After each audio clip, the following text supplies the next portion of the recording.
to encourage people to register and to become active and informed voters. This is actually a very auspicious day for a candidate forum because today happens to be National Voter Registration Day. And so at this point, I would like to make sure that we encourage everybody who might need to re-register, since I'm sure most of you are registered, if in case you've moved or changed your name, that you want to be registered before the election. And if you have any friends or family members who might not be registered, please give them a friendly reminder. As you can see, we have a fairly large panel of 7 folks here tonight. One is absent, but these folks are running for 2 open seats on the City Council. And our goal tonight is to give you as much information and let you hear from each of the candidates. And so we will also want the candidates to have an opportunity to tell you their views and positions on things. And since we do have so many people, I would like to encourage you to please hold your applause until the end of the forum so we don't eat up precious time.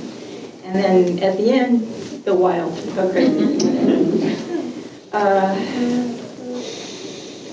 The order of seating was determined by lot just before we started this evening.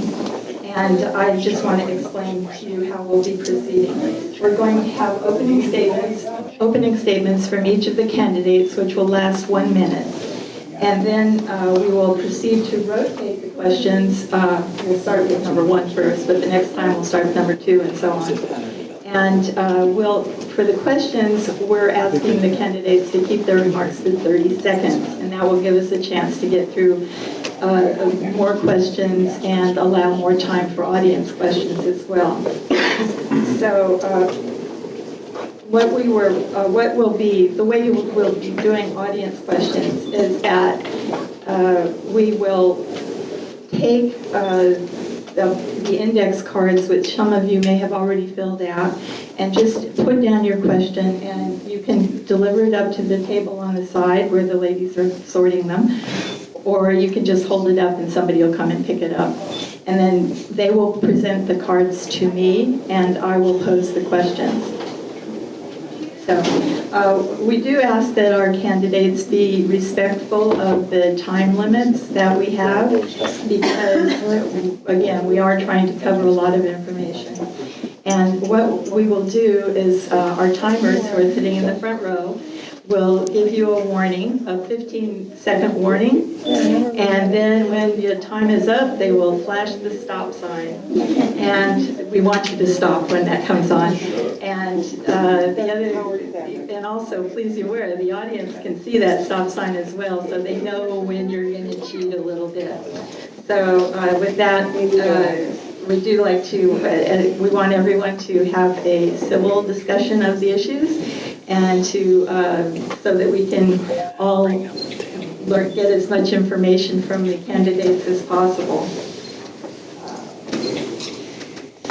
And let's see, we'll probably go about an hour with our set questions, and then at that point switch to the audience questions. So and we will try to cover a lot of ground, so hopefully that will work out. And the closing statements will be in reverse order from the opening statements and will be 1 minute each.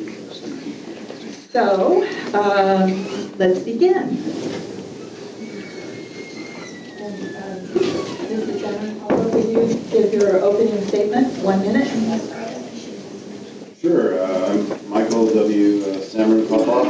I'm running for City Council because I believe that the people should have the final vote in important matters that come up before the city.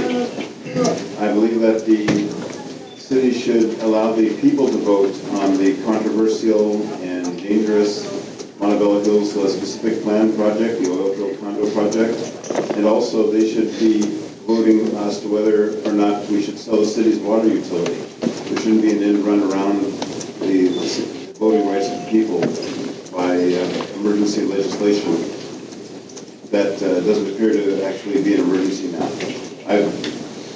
I I've lived in Montebello since, on and off since 1961. I know the city, I know the city's problems, and I'm well aware of how to solve them, at least some of them.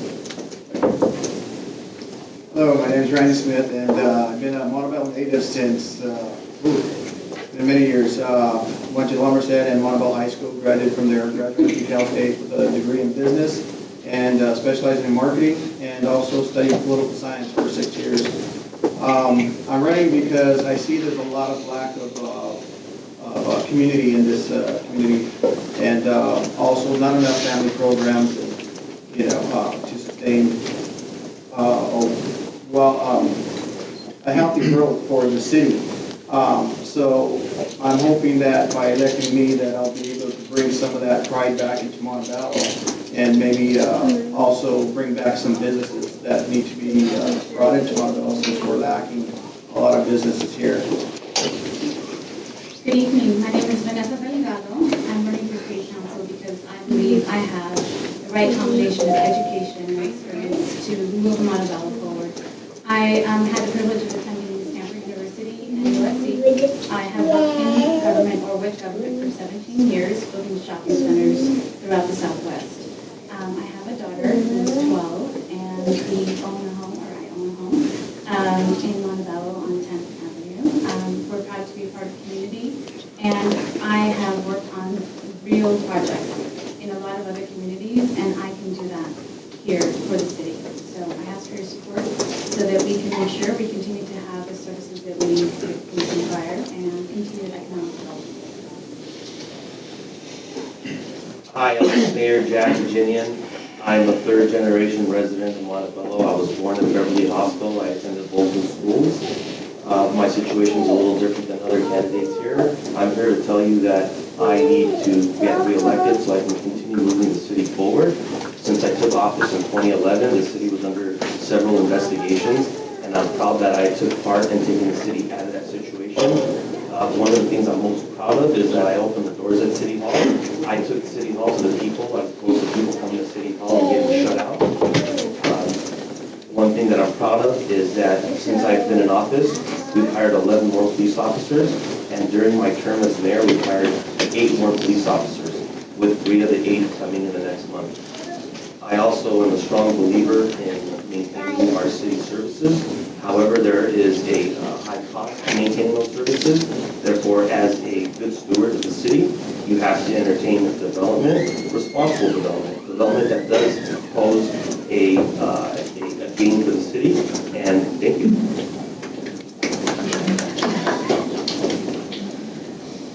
First of all, I want to thank the League of Women Voters for putting this forum together. And second of all, I want to thank the residents for taking the time out of your busy schedule to be here and meeting the candidates here before you.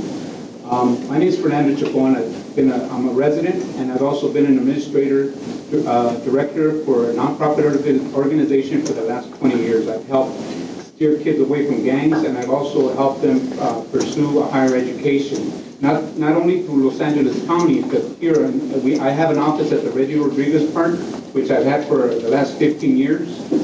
Some of you don't know this, I think, but I've dedicated my life here also making sure that our kids are staying away from gangs and drugs.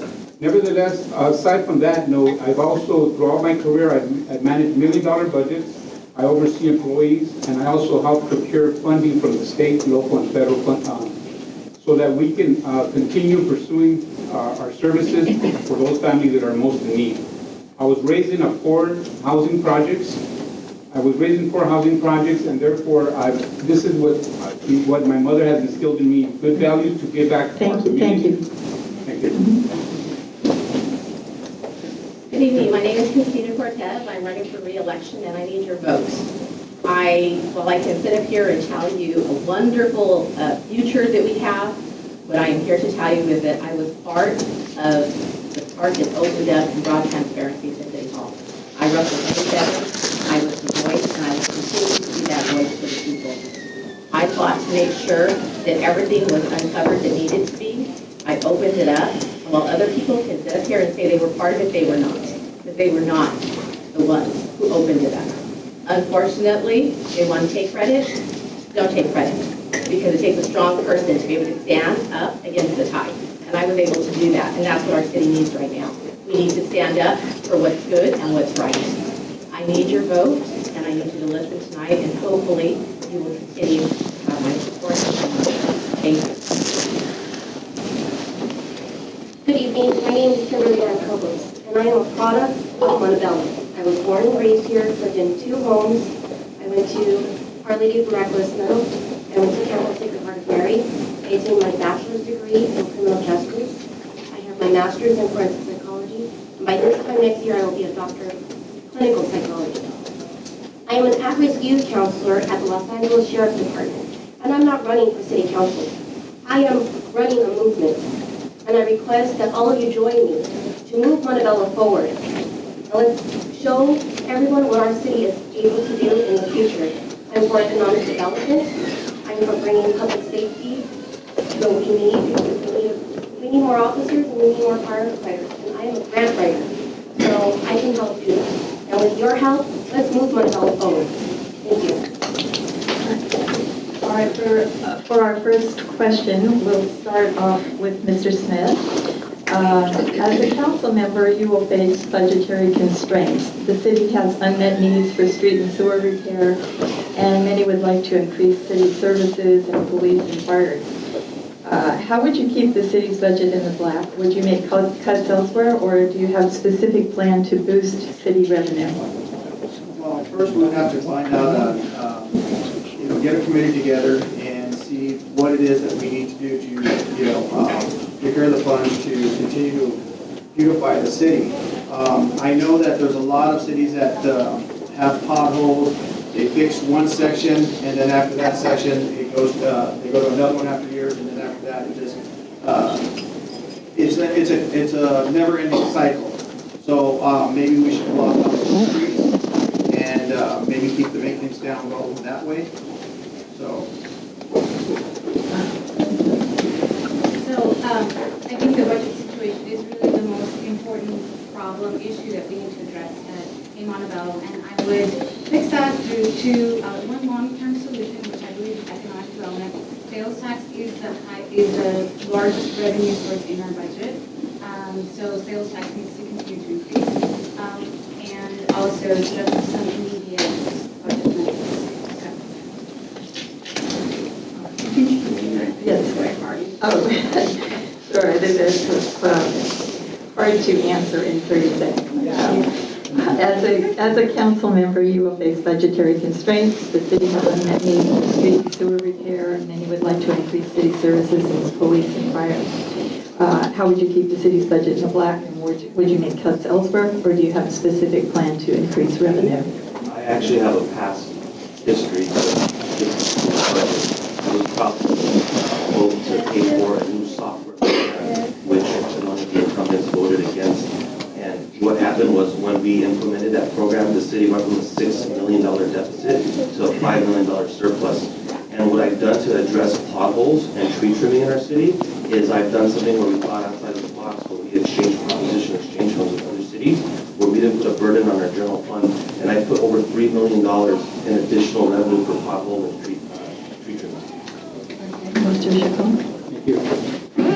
First of all, our fire and safety and first responders is the last place I would have to cut in any budget. Second of all, I would meet with our city administrator and also our fiscal directors to see where we don't have to lay out staff. We have to look elsewhere before we lay out any employees. I would look elsewhere first. That would be my first priority.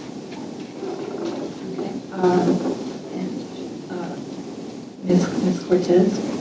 Police and fire are top priority. Those are our top places that we definitely do not want to cut. But most importantly, while we can talk about increasing economic development, you need to retain it. And that's an important base for us. There are people right here who are generating very good, very high sales tax revenue, and we need to make sure that those are maintained. Number two, for community services, we don't want to decrease community services at all. As it is, we have you. It is our position as council members to be diligent quarterly and look at the numbers, not annually. And Ms. Cobos? Since I do have a background in law enforcement, I will never touch our public safety because that's what my priority is, your safety. Because I do have that background in grant writing, I would find grants for that free money first before we hit our general fund. I want to make sure that we look for resources that are out there, available, and utilize them, as well as the economic development that the other states are making. Okay, thank you. Mr. Samarin-Popoff? Yes, as a businessman, my primary focus is going to be try to increase business. I think that the city's licensing and their business practices are definitely something which is keeping business out of Montebello. I think that by streamlining those practices, by eliminating unneeded and uneconomical regulations, that we can bring more business to Montebello, and as the other members have said, bring more sales tax revenue. The primary way to increase revenue. Now, the next question goes to Ms. Delgado. How would you describe the present City Council's posture on development? Is it too anti-development, too pro-development, or somewhere in between? And where would you place yourself on that spectrum? Well, I do like this question because I'm a shopping center developer mentioned before, and actually have had meetings with the current council at the trade shows, and our company purposely did not pursue development in Montebello because there wasn't the same healthy climate that you see with the United Council. So my opinion about leadership is that we need to find consensus among the council. We need to work together for the betterment of the community. And my needs need to be secondary to the council. She just admitted that she met with. Well, the question is a little unique for me, being a member of the city council. But however, I know that the city reputation is it's communicated among the industry. So when a city is not very business friendly, that message gets across to the entire industry. And I'm proud that I've changed the reputation of the city where we made Montebello very business friendly. Mr. Chacon? I'm going to have to agree with Ms. Delgado on some of her statements there. But also, I would love to include the Montebello Unified School District and stakeholders, community leaders, business leaders, to also bring them together and get some ideas as far as how we can move our city forward. We need to move our city forward. It's important. We need to make this the Beverly Hills that it was once. Montebello was once known as the Beverly Hills. So we need to work together, regardless if candidates are supporting one another. Working in the nonprofit sector has allowed me to work with each individual, regardless of our differences. Ms. Cortez? Ms. Delgado mentioned something, and she talked about consensus and building it, and it's a very strong point. And while other employees are up here, I want to listen to see what's coming up. And I can tell you what it is happening all the time when someone is elected in the city. We need to stop saying I, and how are we going to build it together. So regardless of who is elected up here, I will make sure to represent that effort and to work with them. Ms. Cobos? It's not what I will do, it's what I'm doing now. I'm holding fundraisers here in the city of Montebello with small businesses because their loyalty means everything to us, as well as economic development with the projects that the current council has approved. But I also believe that in those projects being built, the EPA and the AQMD guidelines should be followed to the T and make sure our economic is going better because we need it. I'm tired of Whittier Boulevard looking empty. And I think that's something that all of us can do together. I believe the question had to do with whether the city council was more development, so I think I'll answer that question. The city council is definitely, the current council majority is definitely too pro-development and is not considering the needs of the citizens. The Montebello oil field condo project, which was recently approved, has a long record of being dangerous fiscally, physically, and in many other ways. In answer to that question, I believe that they're pretty much in the middle. You have a lot of vacancies in a lot of stores down the boulevard, especially on Whittier. It's not consistent with the planning. You have something that's stuck in the 40s compared to something that's over in Beverly that's more modern. So we got to invest into community redevelopment so that way we can bring more businesses back into the city. So that means not tear down all the stores, but actually create a facade where it's more attractive to people as they pass through Montebello. They want to stop and shop there. So that way we bring more revenue to the city. Okay, thank you. Now, for Mr. Hadjinian, since you began campaigning, would you please describe one meeting with a Montebello resident that has impacted your thinking on what the city council should be doing? Very good question. Since campaigning, talking to residents, I've received a lot of positive feedback about how they feel that the city's or the residents' concerns are being met finally, where we are now paving more streets, trimming trees, making City Hall more transparent. I use social media. I share everything that we're doing in the city. I'm trying to get more people engaged with our city. And I think that that has resonated in our community very well. And therefore, a lot of people are looking towards my reelection. And Mr. Chacon? I'll repeat the question. Yes, please. Since you began campaigning, please describe one meeting with a Montebello resident that has impacted your thinking on what the city council should be doing. I'm gonna have to say economic development is what, one of the most important here. And one of the reasons I say, because they say, what are you gonna do about business? If you get elected, what are you gonna do to help business? Well, first of all, we need to bring our stakeholders, our business leaders together, and because as a residents, we need to shop in our own community. We need to go to the 99-cent store, we need to go to the dentist, we need to go to the cleaners. Locally, we need to generate revenue and stop going elsewhere. We need to help our city first, because the small businesses is what helps bring about 50% of the revenue to our general funds. Thank you. Okay. Ms. Cortez? I think really what's most important is to understand the opinions, whether or not they're in total opposition of one another. You need to understand, put down on paper, what one side really wants and what one side and the other side really wants. And you kind of have to come to a consensus in the community first, so that the community can feel that we are actually listening and doing something together, as opposed to just our single view as a council member. Ms. Cobos? Speaking with residents, they see that I'm not a politician, but they see that I want change. And they are joining the movement. They're doing it with me, and once they see what I'm for, they end up volunteering for me, and calling for me and walking for me. And that's what I think is key for our community to be involved. And we should see what's going on in the city. And I'm all for leaving our differences behind, and let's get city business done. Well, since I've been, one thing, I think I'm the only candidate here who's actually been walking the precincts for the last 10 years. And so I keep seeing the same people over and over again.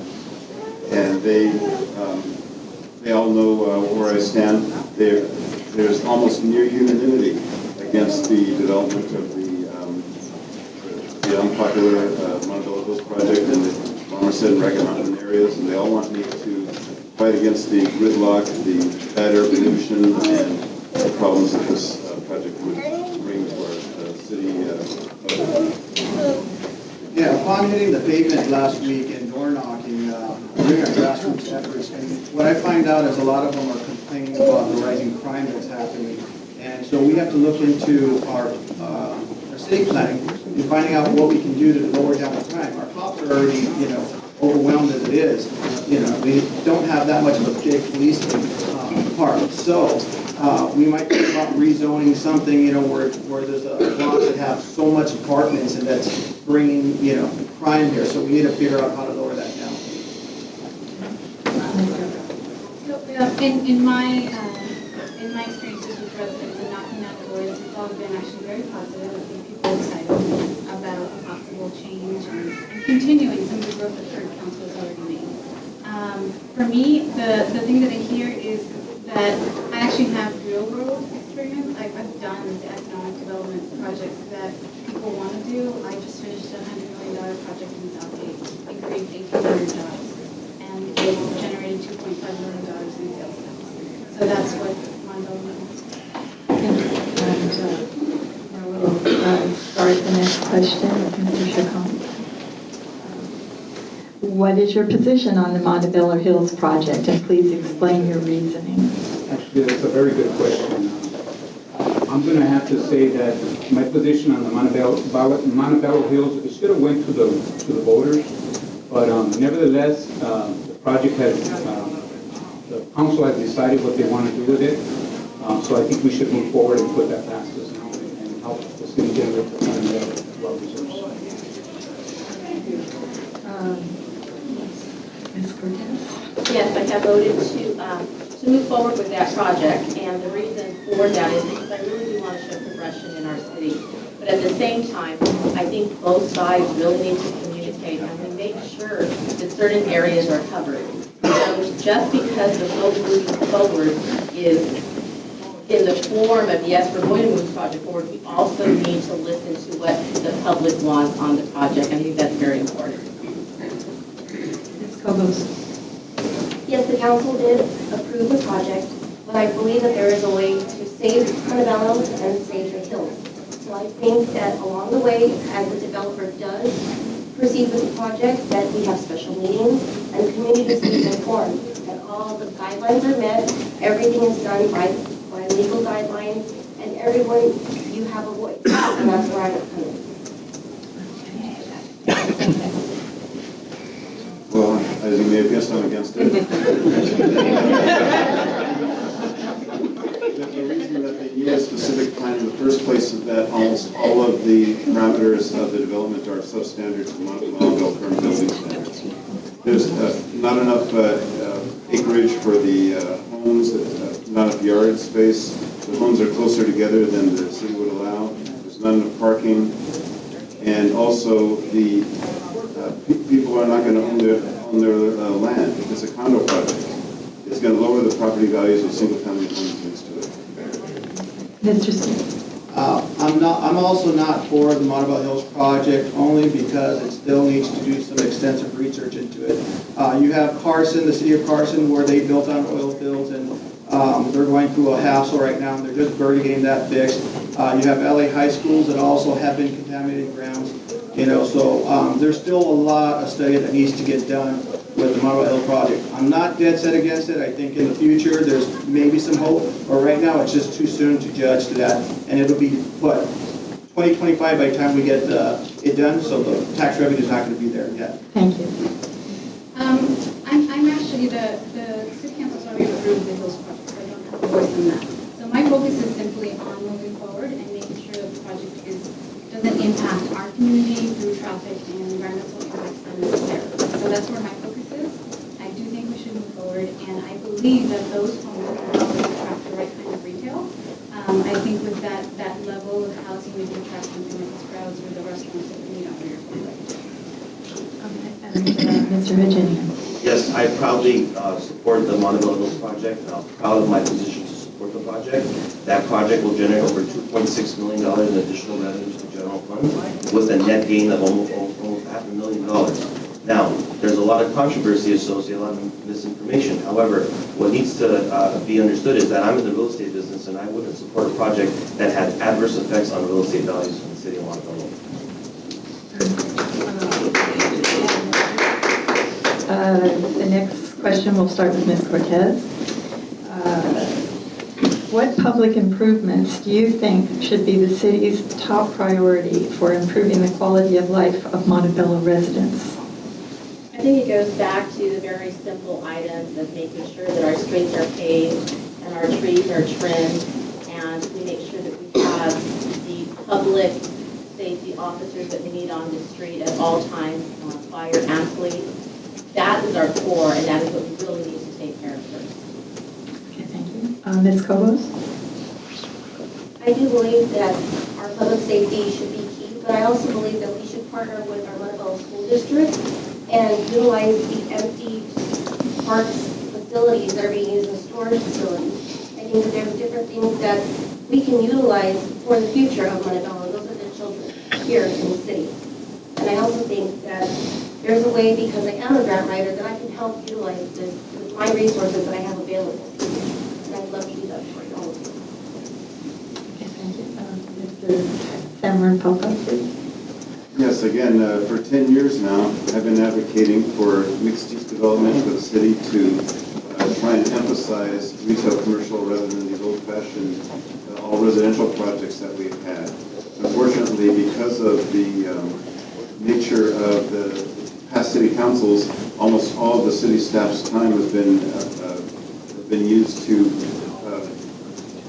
work on the old-fashioned residential projects and not enough business-oriented projects.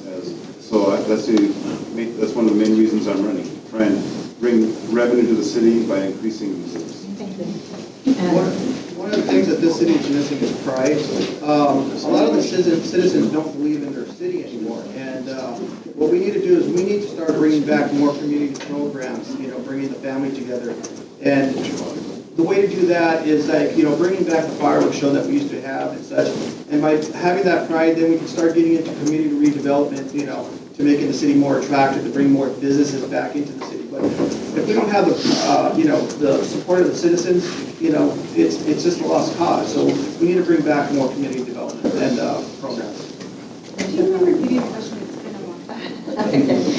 What public improvements do you think should be the city's top priority for improving quality of life of Montebello residents? So for public improvements, I believe that our basic infrastructure is what's critical for economic development with things that people want to see. You don't get development without adequate infrastructure.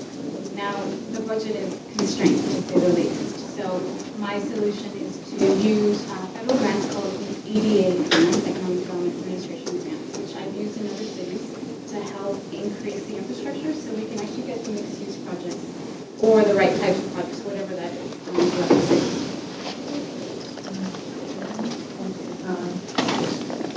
Mr. Hadjinian.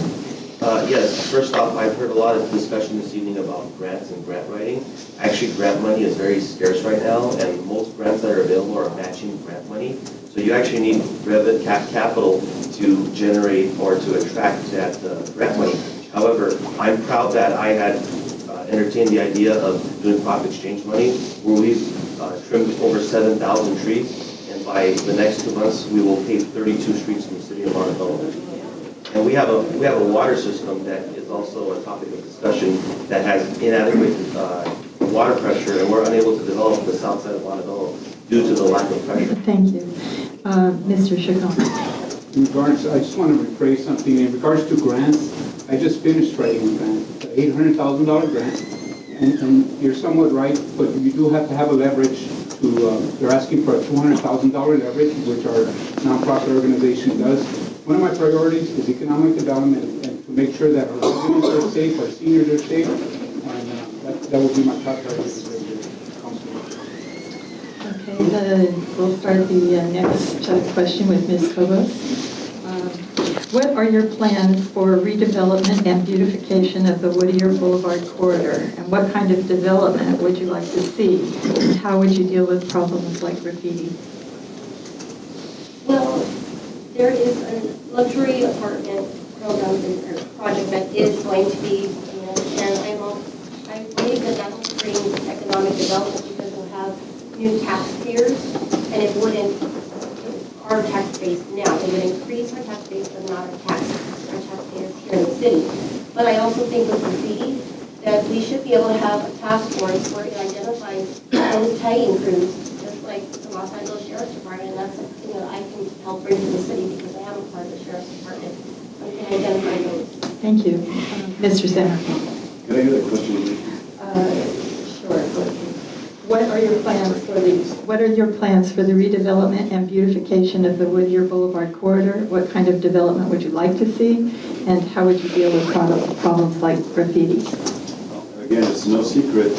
I have to keep saying for 10 years, I've been advocating mixed-use development. I've been pointing out the redevelopment that in South Pasadena along Mission Street and Pasadena along Fair Oaks and Colorado Boulevard, how that has just exploded the economic activity there by having lower level retail, commercial restaurants, and then upper level apartments, condos, and living spaces. Earlier, you heard me about probably bringing back community redevelopment. I think it's important that the existing businesses should unify that street alone, because that's been the main road for a lot of people to take. And we need to attract those people to come in. And as far as the graffiti, we suppose we have, what, $1 million camera system, and so far it still hasn't caught anybody to do that. We already know who it is. We just know it's from Pico Rivera. We know that, it's got to get done. Thank you. Yes, so for Whittier Boulevard, I do agree that it needs to be wonderful and activate the street. I think it starts with the general plan update. It doesn't sound exciting, but without the right planning tools in place, you can't do anything like that. I've heard that in cities before. We do have to find the grants for the infrastructure and tax right, the matching funds, and then support the existing business owners. I would ask them what they want to do, what their plans are, and how we can advance their goals. And they want partners, help them find them. Thank you. Mr. Hadjinian. To redevelop Whittier Boulevard, which is my focus as well, you need people to live on the boulevard. That's why I was proud to support a project of 67 luxury apartments in Montebello. However, the other thing that I've done is I've relaxed the outside patio dining restrictions in Montebello, where you no longer have to satisfy outside patio seating with parking. And it's a tool to help attract businesses to Whittier Boulevard. The other thing I've done is I voted to expand graffiti abatement in Montebello to work with property owners so we don't scare potential development in our city. The next thing I've also done is I brought back a $25 million mixed-use project to Whittier Boulevard corridor. Thank you. Mr. Chacon. I'm going to be realistic here. In regards to Whittier, there's no redevelopment. I'm not going to stay here before the residents and say I'm going to do this. But what I am committed to do is working with business leaders, community leaders, Montebello Unified School District, and residents to come to a consensus, and our city manager as well, and our members of the city council as here for the next city council meeting. Ms. Cortez. We need an anchor project. That's what we need. And the chamber actually, during the interview for our endorsement, they dropped it down. And I said, until we have an anchor project within Whittier Boulevard that is fully supported and is developed, you will have people come and attract. Multi-use, absolutely. Do we need living there and business? Absolutely. Until we can situate that and begin that, we will begin to see the flourishment of economic development on that corridor. Thank you. All right, we'll move on to the next question, and I think Ms. Delgado actually anticipated me. The city's general plan has not been revised for many years. Do you think the plan revision is necessary? And if so, what revisions would you like to see? And Mr. Samarin-Popoff, I'm starting this one. Okay.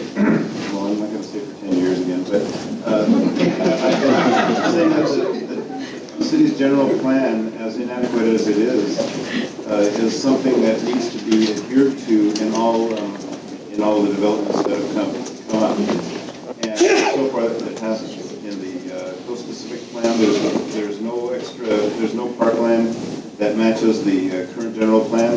The current general plan is completely inadequate when it comes to parkland, which is one of the main ways to increase property values and quality of life for residents. Thank you. Yeah, I fully agree that it does have to be redrawn. It's just like any other business. After so many years, you have to revamp it to attract more business to come to the city. So yes, it's very important that it has to get redrawn. Yes, Ms. Delgado. So that's one of my priorities, the general plan update. It's the tool that we use to plan cities. And if it hasn't been updated in decades, then it's not a usable tool. So my goal would be to create a little bit of flexibility with controls so that we can move individual projects forward and not have to take revisions or a lot of variances every time. But that's the tool for everyone. Okay, Mr. Hadjinian. Yes, the specific plan is definitely in need of update. The specific plan would be basically your blueprint for your city. However, if there's one thing I can name that I haven't been able to effectuate much change on, it's the specific plan. Because when I took office, the city was swimming in lawsuits, and I was able to settle those lawsuits. And another thing that I'm proud of doing is I focused on doing some work with the the ACE Underpass project, as well as the Montebello Hills. So my next term would be specifically to dedicate most of my time to the general plan. Thank you, Mr. Chacon. I also think that the general plan needs to be revisited. It's been a long time. I'm sure that it might be there in the shelf somewhere, but it needs to be revisited. And I look forward to working with, rolling up my sleeves and working with the members of the city council so that we can revisit it and the city manager and the staff as well. Ms. Cortez? General plan, so the question is, so why hasn't it been revised? I'm sitting up there and I'm one of the residents, okay, so what is the problem? And it goes back to originally what was mentioned here, building the consensus and working together on it. My peers are here, and I'm glad that they're here to listen because I think together we can actually begin to work on that. I know many of us have put forward and put effort into doing that, but it's important that we hear exactly that we all want to work together and do that as one. And no matter what happens on November 3rd, it's important that we work together and get that done. Okay, and Ms. Cobos? Just because something is old and boring doesn't mean we should put it on the back burner. I think we should leave our differences behind and address the problem. I think now is the time, we're in the 21st century, we have general plans older than I am. So I think this is when we should get it done. Let's work together and let's listen to what the community has to say, and let's make sure the businesses are heard also, and also future residents of Montebello. Let's see what everyone has to say, because it is our city. Thank you. Here's the question one more time. Yes, the city council's plan has not been, did I say that? Yes, it is. I'm sorry, I jumped ahead one, excuse me. I wouldn't mind asking. Okay. So Mr. Smith gets the next question. In the past 5 years, what has been your involvement in civic, cultural, and/or volunteer organizations in Montebello? I'm very active at the St. Benedict's Church. I do run a men's fellowship, and I see the need, like I said, to bring community back together. A lot of us just don't have that anymore, where it's very exciting to go to, certain activities that the city has to offer. So what I want to do is I just want to start, like I said, bringing back the fireworks show, having it self-sustainable where it doesn't cost the city money. It's whatever we sell there. It's based on volunteer work, and then hopefully that will bring the community together. Yes, I'm proud to be a member of the Oversight Board here in the city of Montebello. I think it's essentially a commission that oversees what was redevelopment in Montebello. And I'm proud of some of the work that we've done over the last year. We expedited the redevelopment of Taylor Ranch and trying to move that forward. Movement of some homes on 6th Avenue so they could be transferred to the city for development. And we're working on settling some of the losses that the city's experiencing for some of the general funds. So working towards making sure that the city gets this one. Okay, Mr. Hadjinian. Yes, I've been involved in the community as an adult for more than 16 years. I served on the board of directors of the Chamber of Commerce, and I'm also past chairman of the Chamber of Commerce. I was a trustee for the Holy Cross Cathedral, and I served on the investment committee, the civil service. I was the chair of the civil service committee, and I also am proud to say that I'm the first ever elected council member of the city. Mr. Chacon. Can you repeat the question, please? Sure. In the past 5 years, what has been your involvement in civic, cultural, and/or volunteer organizations in Montebello? Thank you. Every year we help feed families. During the Christmas holidays, we help feed families. We give out turkeys. We also give out toys. Just recently, they had a beautification there on Lincoln Boulevard, and we came out, our agency came out to support it as well. Okay. Ms. Cortez? As one of my platforms that I have really stood for in the 6 years has been the development of youth leadership in this community. And I've been privileged to work with many of those groups, instilling and developing programs, bringing fundraising efforts into changing the lives of children internationally, domestically, and just here in our own city. And I take great pride in that. Okay. Now, Mr. Samarin-Popoff. Oh, I'm sorry. My field of vision is I'll start off with, I've been here a little bit longer than 10 years, so I volunteered with my city at the Fire Explorer. I have, as a former commissioner, I brought snow to the children with the big chill. I also did the Go Green event at the city park. I feed the homeless at Hearts of Compassion. I also helped get a grant for the canines for the Montebello Police Department. I did Relay for Life and for the American Cancer Society. I also, I'm just running out of time, I think. I go to Miraculous Metal and help there also. Thank you. Okay, I won't mention the 40 years that I have as a volunteer, but just for the last 5 years, I was part of, I was a member and a board member of the Montebello Community Literacy Association and volunteer for it until it went out of existence. I've been a anti-graffiti, in fact, I think I'm the only anti-graffiti volunteer that Montebello had for many years. I received several invitations from the city council, from the past city councils for that, and I still stop and paint graffiti when I see it. I'm sorry, I've had this down for 8 years.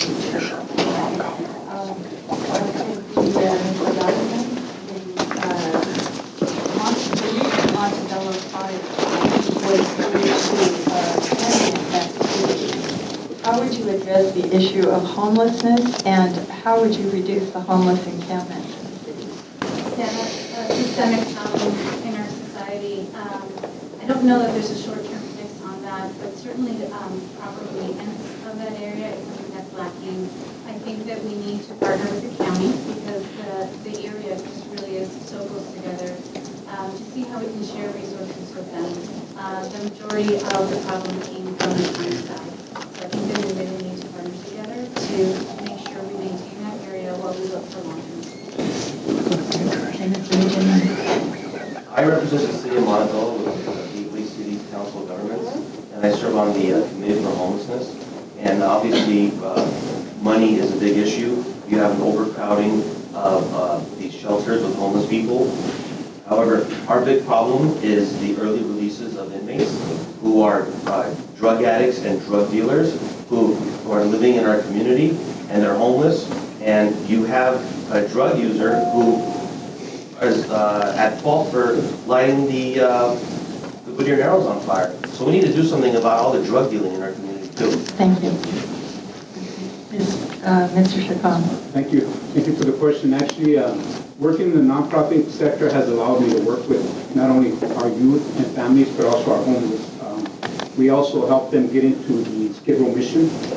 We find them locations that we can put them at so that they can have so they don't have to be out there in the cold and have some warm food to eat as well. So I look forward to not only continue to do what I've been doing for over the past 20 years, but look forward to also bringing that to the city council as well so that we can all work together to combat the homeless problem. Thank you.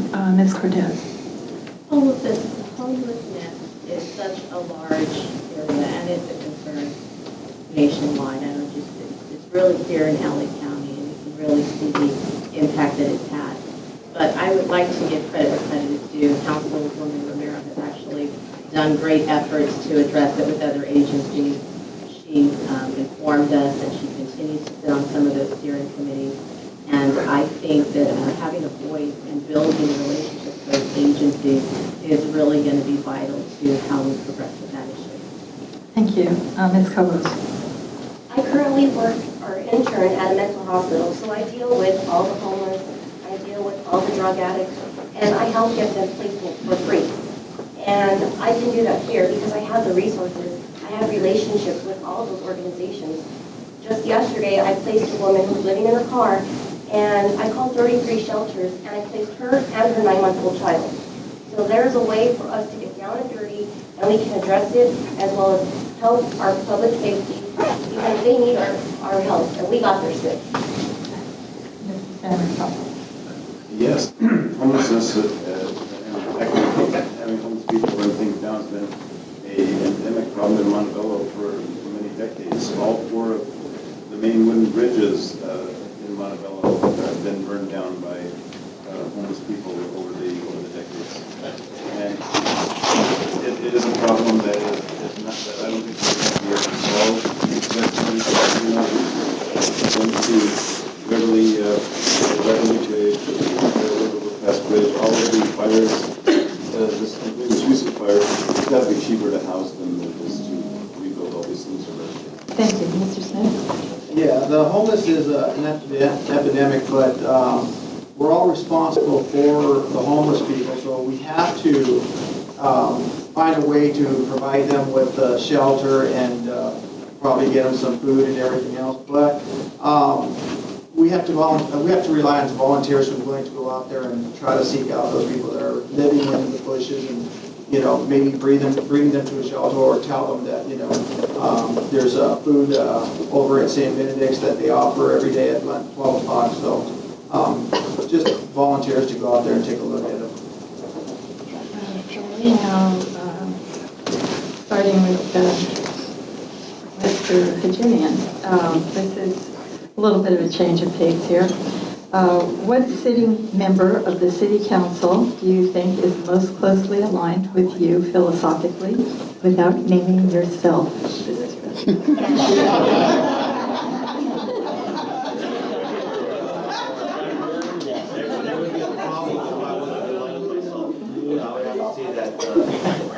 The one who was most in line philosophically and who thinks very pragmatic sense would be Councilwoman Brown. Okay, Mr. Chacon. Your question? Okay, what sitting member of the City Council do you think is the most closely aligned with you philosophically without naming yourself? And that's for the two incumbents. You know, I really haven't worked with the members of the City Council yet, but I do look forward to working with them, so I really hold back on that question. Very different. Okay, Ms. Cortez. I think I probably most align with Councilman Barajas. We both share many differences in our ages with our children. We both have very similar organizations that we volunteer in. And philosophically speaking, we probably, even if we don't agree, we agree to disagree. And I think that's really important when you have a working relationship with your other council. Ms. Cobos. I think Mayor Pro Tem Barajas, because we both shared that love for the Lions Club and giving back to our community. But at the end of the day, it's what's best for the city. So I would leave my personality as well as all the others and request them to leave it at the door and let's get city business done. And let's sit down and address what needs to be addressed. Well, let's see. We're both small businessmen. We both know how to read and evaluate things for ourselves. We both are able to make up our own minds without being influenced by out-of-town developers. So I'd have to say Mr. Bill Molinaro is probably the one that's closest to me. Out of all the council members, I'd have to say Art Barajas. You know, he's a good person, he's a family man, he's spiritual, he does a lot for the community, he gives back by, you know, performing with the wise guys over at Montebello Park. So I commend him on that.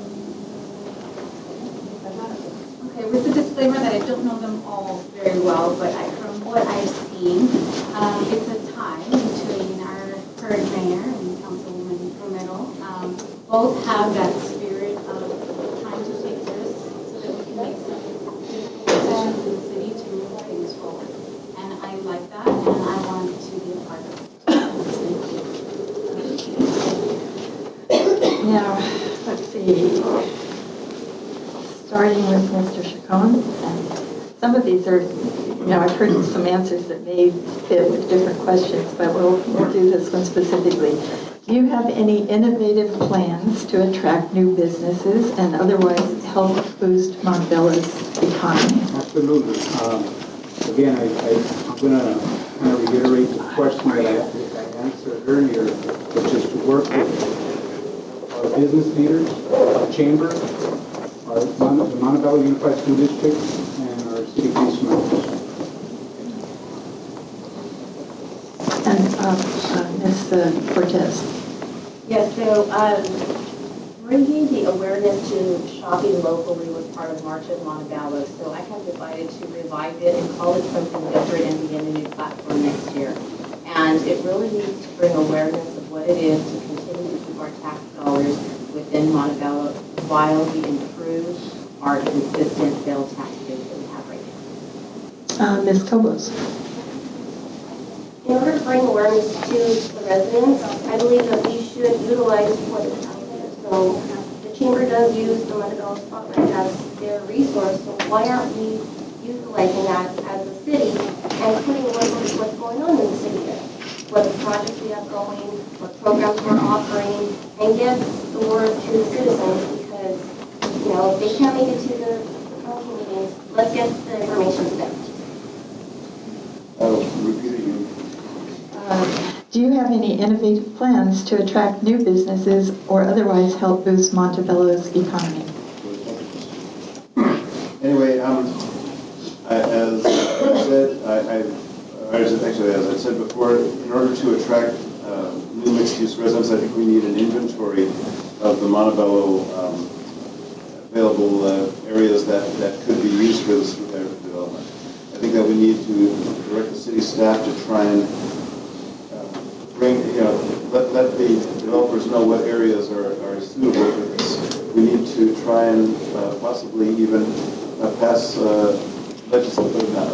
pass new laws which will encourage through tax breaks or some sort of incentive to bring mixed use to the city. Thank you. What I would like to do is probably instill more community programs, such as maybe getting together some businesses, such as let's say a pet expo, having it over at Montebello Park, inviting those businesses to come over, and then passing out advertisement to surrounding cities so that they come into the city and spend their money at our restaurants, at our other business there, bring more revenue in. Also, like I said, with the fireworks show, that's another way of bringing in another revenue. It can be self-sustainable. It doesn't need to be put out from the money from the city. Everything sold there can be, saved for the next event for the next year. So I have brought hundreds of businesses to different cities throughout the Southwest, and it's fairly simple. It's a consistent leadership, knowing that you're going to have support from the city council to move your project along in a well thought out fashion quickly. The adequate plan, the general plan has to be done. There has to be infrastructure there. And then just knowing that the services are going to be there consistently. So the police and fire services are there consistently. It's very simple. We just need a framework for consensus leadership. Thank you. Mr. Hadjinian. With the dissolution of the redevelopment agencies for communities like Montebello that are for the most part built out, it's really paralyzed our ability to attract businesses. Therefore, as city leaders, we have to work with developers and those who want to make significant investments in our community, set incentives for them so they can pencil out a project. However, you want to relax these conditions, but only to a point that it doesn't threaten the livelihood of our residents. Thank you. Now, I think we'll just do one more question and then we'll switch to audience questions. Okay. Do you think that Montebello needs more parks and open space? And if so, do you have any plans to accomplish that? And we'll start with over here. Let's see, Ms. Cortez. We are in such need of recreational area and open space in our community. We definitely have so many youth organizations who contend for space for their activities. How do we get there? Through partnerships with our districts, with our unified school districts, building those relationships, making some improvements on the existing facilities that we do have. So absolutely, open space has always been on the top of our agenda. Thank you. Ms. Cobos. Before I start with more open space, I think I want to address our problems in our parks now. I think a lot of them need to be renovated, a lot of them need to be improved. I don't know if you guys have been out there, but I've been there as a past commissioner where I saw the water was running through the ground. I saw that it's all dirt, and I think that there's projects out there that we can bring to the city to improve our parks that we currently have before we start addressing new improvements. Thank you. Mr. Samarin-Popoff. Well, for a decade, I've been pointing out that the city only has 1.19 acres of park per 1,000 residents. Modern standards are 10 acres per 1,000 residents. Our current general plan has a goal of 4 acres per 1,000 residents. We need to make sure that any development which comes through the city has a parkland increase in it that will at least try and bring this up a little bit. This is the main way to improve the quality of life in the city. Mr. Smith. Right now, my opinion is that we already have enough parks as it is, and the parks that we have right now, they do need a lot of repair. I mean, there's a lot of gopher holes, there's a lot of water that just seeps out into it. Our old baseball diamonds, so yeah, we need to reinvest into our parks. I love tourism, who doesn't love arts? But there's a dire fiscal situation, so I would not advocate for creating new parks in the short term.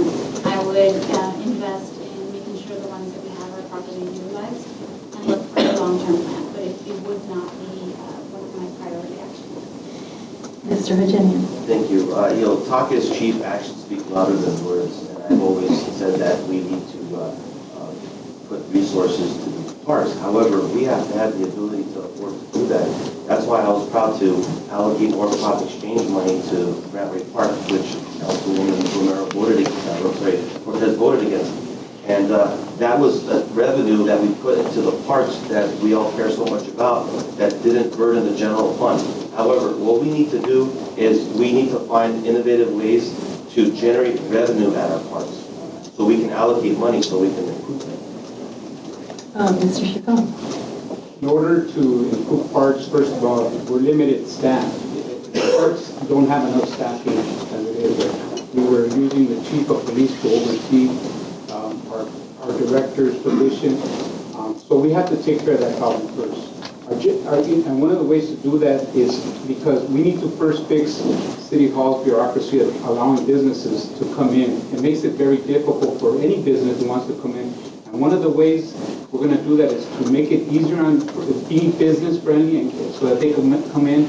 Also, that attracts general fund. The general fund is what keeps our parks open. Okay, thank you. Now we're going to move into some audience questions, and I'm just going to pick up the cards over here.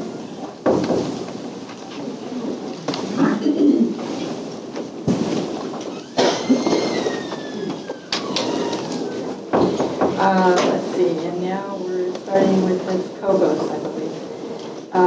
How can you assure the Montebello voters that the comments and opinions expressed in your campaign statements will actually reflect your comments and opinions as a council member? So like I said, I'm not a politician. I'm just like the rest of you. I'm a resident, and I've been here all my life, and I know what the city's going through. And I want to be a resident, but I also want to be your voice. And I'm always accessible. And I've heard comments, people reach out to me on Facebook, they reach out to me on my website, and I stress that through the videos that I release on my YouTube channel. When I hear a concern, I address it, and I release it so often to see where I stand on an issue. Thank you, Mrs. Samarin-Popoff.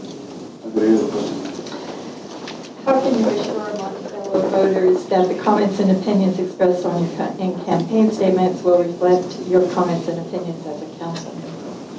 Well, again, it's my long time of saying the same things and advocate for the people of Montebello and for things that will help improve Montebello without changing them.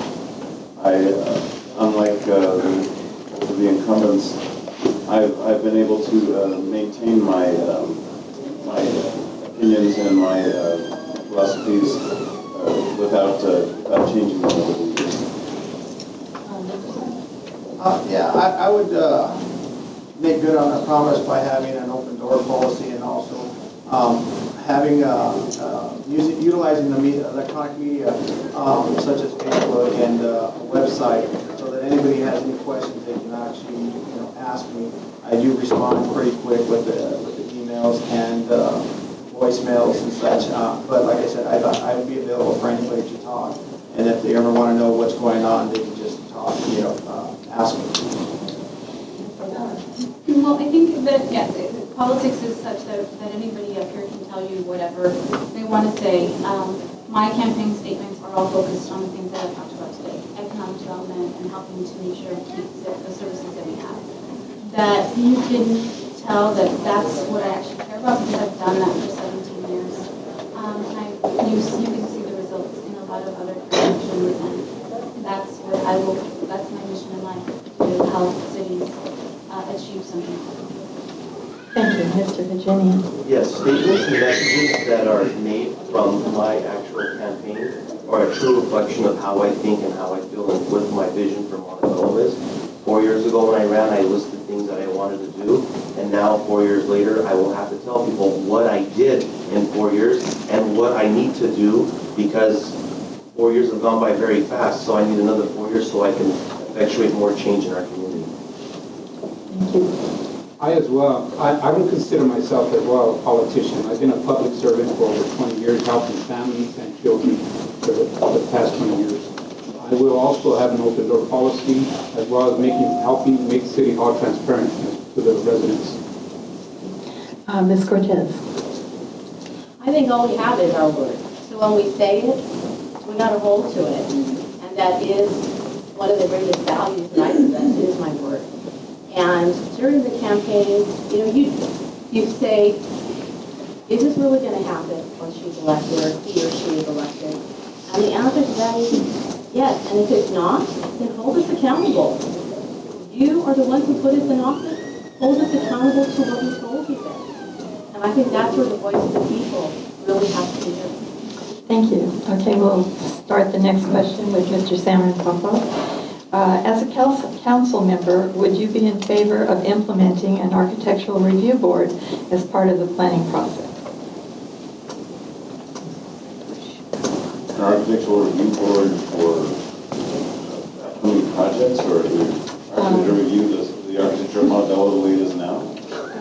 This is probably as part of the planning process. The planning process, I believe there's always an architectural review, but if someone wants to have a separate board, I don't see a problem with having a combined citizens commission and city council board, such as the Taylor Ranch project currently is. That'd be fine with me.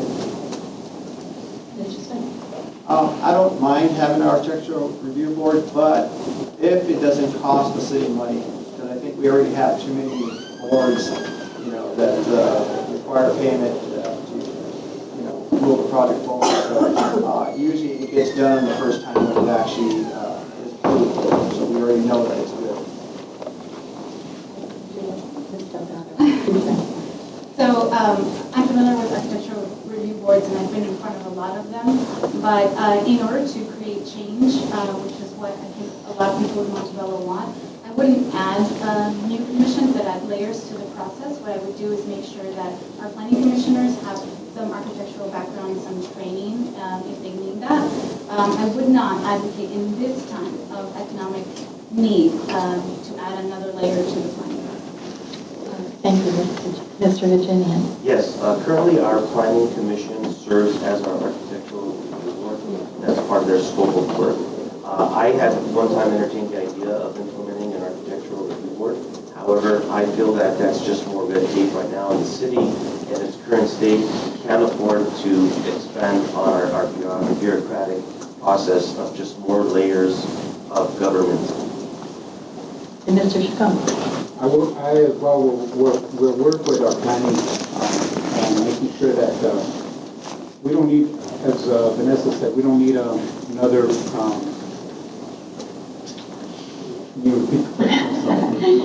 As a council architectural review board. Architectural review board. Okay. By the time it gets right. Okay. I know it's a lot of people. Ms. Cortez. I would agree with all of the statements previous to me. Definitely add a different layer, an additional layer that's probably not needed at this time. However, that is what our planning commission serves as, and I think that it's important that we hold those qualities to our planning commissioners who we appoint onto that commission, that they have that experience. And Ms. Cobos? Like my fellow candidates did say, the planning commission would be the voice to myself as a council member. So I would, hold them, and expect for them to have some kind of background or knowledge of what is occurring at the planning commission. But also, I think that we shouldn't hold these planning meetings where it's stuck on the architecture of a project, like it has been currently. I think we should leave that to planning commission meetings, even hold special meetings for planning commission. Thank you. The next question we have will start with Mr. Smith. What do you think about council members using their cell phones during city council meetings? I believe all cell phones should be turned off. I don't care how important it is, you're there to serve the city, and therefore it's just like you being in church. Turn them off. Yeah, I completely agree. I don't like taking cell phones to dinner with my family, and I expect that the citizens deserve that same level of respect during their meetings. I'm okay with that policy. I just would have to pull it out, take pictures when the presentation, of course. So I would be violating that policy. But that isn't a big issue for me at all. So I'm okay with whatever the consensus is to prohibit cell phone Mr. Chacon? As far as cell phones go, we're there to serve the residents of Montebello. So we're there for business and make sure that whatever we're talking about, that the residents that are speaking before the dais, that their voices are being heard, so we don't have to be disrespectful to them. And Ms. Cortez?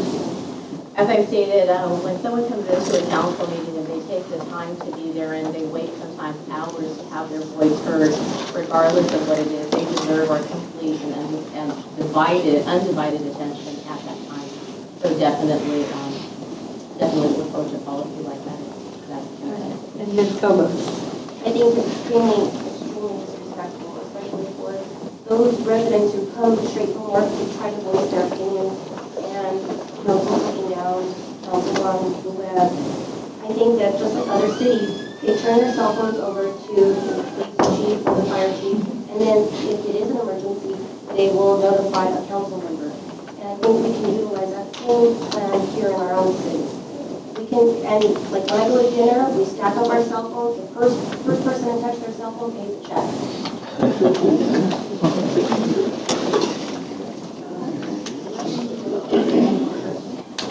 Don't I get to answer? Oh, I'm sorry. Okay. Well, I'm probably, besides going on the mayor for 10 years, has a cell phone. It's just a cell phone.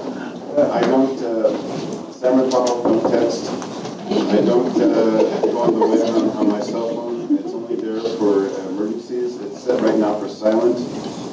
I have a large family in the area. If someone's got a family emergency, I need to know about it. As far as being on the internet, I think that it's not disrespectful to try and find information that may be relevant to a meeting while the meeting is going on. I have to say, I lost my place. Okay, thank you. All right. This is a question about city commissioners, and do you think that there's too much emphasis put on the political appointees, or should they be more concerned with experience?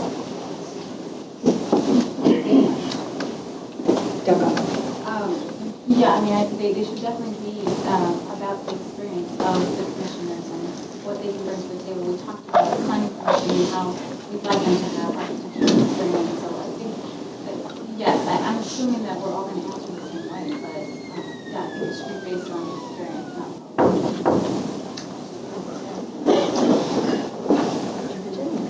Yes, my commission appointments are not political accommodations whatsoever.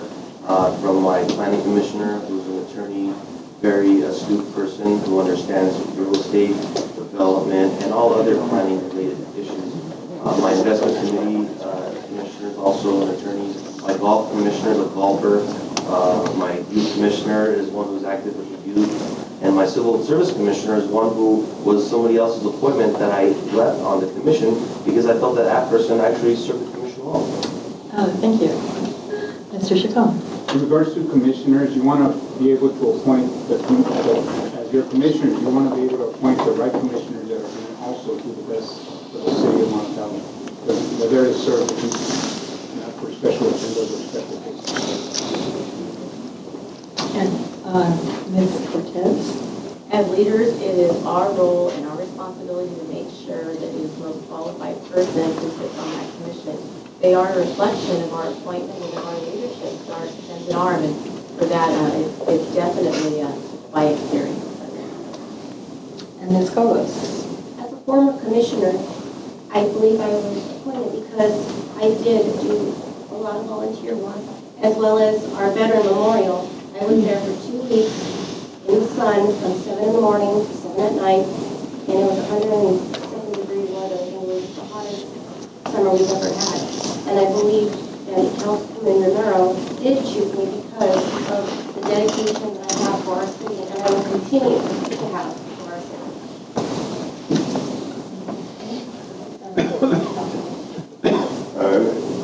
Experience is definitely the prime consideration, but also should be considered that the person that you choose should also bring to that commission your philosophy that you believe will help to improve the city and to help represent the people of Montebello. Just having experience alone and ability is not enough. They need to have a philosophy of involvement with the people and recognition that the people's needs are paramount. I do believe that experience is very vital for appointing a commissioner, but however, if there is no one to fill that position, I am open to appointing a commissioner that is willing to learn and do what's best for the city. I don't know, are there any questions? And if anybody else has a question and wants to get it in really fast, I just wanted to add we did have one question that was addressed to only one council member, and those aren't the kind of questions that we really ask at this because we want all the council people to be able to respond. Well, thank you so much, and I think everybody should give a great big hand to all of us.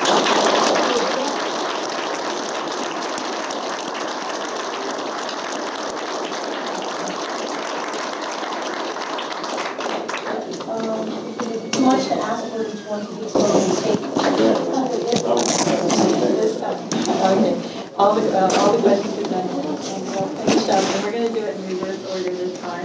So we'll start down, Ms. Cobos. Closing statements will be 1 minute. In November, you won't be voting for your next council member.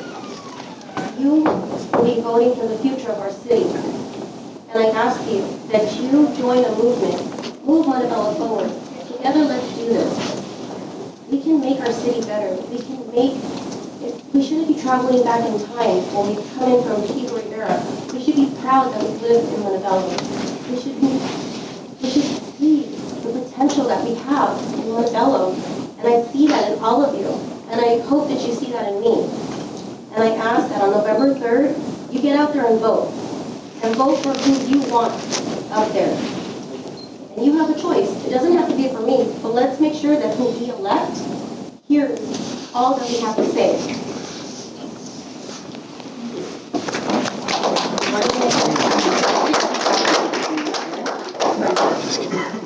First, I'd like to thank everyone for your time and being here. I think that really shows that you care, you want to be involved, and you want to listen to what we all have to say and hold us accountable for what's being said by us up here.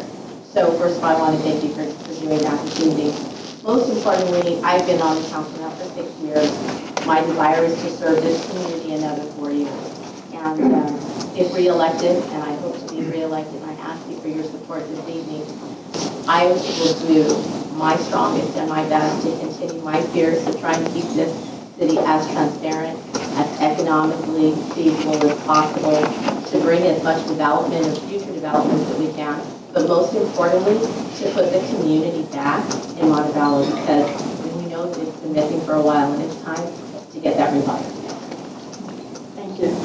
First of all, I would also like to thank you for coming out of your way to being here and hearing our statements today. As your next city council member, I look forward to working with each and every one of you as I have been with people from the community.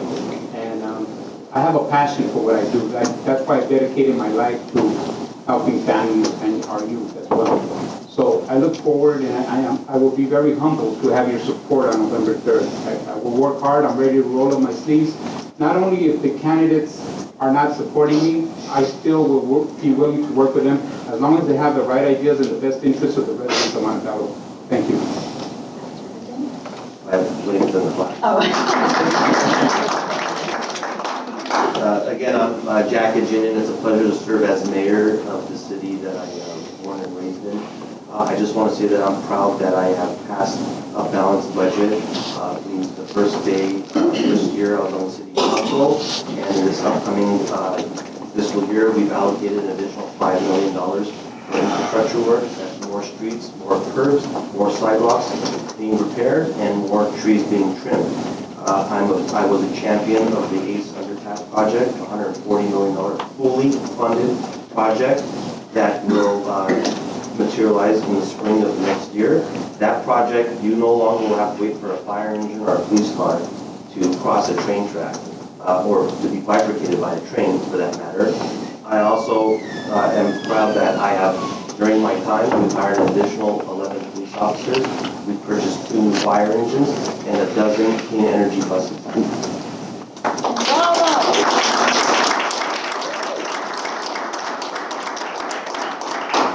Well, thank you again for your attention tonight. Really, I'm just asking for your support because I'd like to be of service to the city, to use the experience and education that I have to try to make Montebello something that we all want. I have built the economic development projects that everybody talks about in this panel. I understand all these planning tools, and I really want to go in there to try to find a consensus with the other council members to make things happen. So hopefully I can turn on your vote on November 3rd.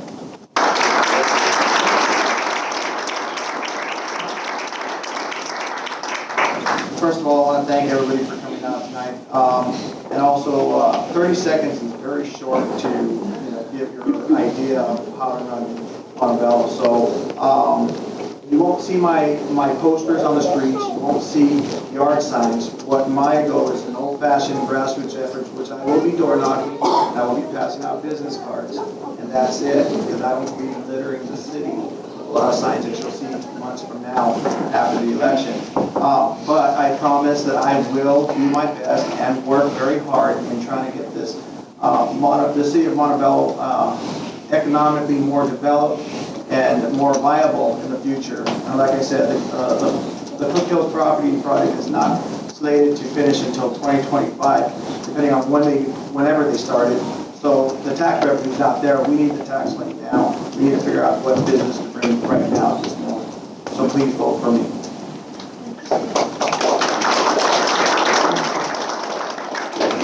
I'm running as a candidate of conscience. I don't believe that the other candidates have been representing the people of Montebello, especially from all of the interfacing I've been doing with the residents in Lomerced, Racket Mountain, and other areas of the city. They know, the people who have seen me for the last decade know that I am an independent person, that I make up my own mind, that I listen to all sides of an issue, that I'm willing to work with anyone to try and get a good idea in. I don't care who puts up an idea. If it's a good idea, I'll support it. Christina Cortez's idea about the March for Montebello, I always thought that was a good idea. Other councilmen have had good ideas. But they haven't been working to try and make Montebello a business-friendly city. My business is in Santa Fe Springs.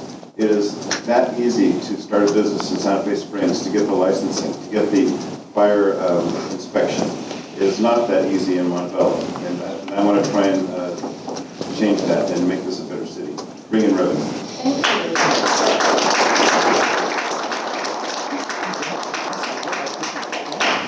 And I do want to thank you all for your patience and your attendance, and especially your attention. This has been a long event, but we did manage to get in all the questions, even though we had to do 30-second responses. And so I just encourage you to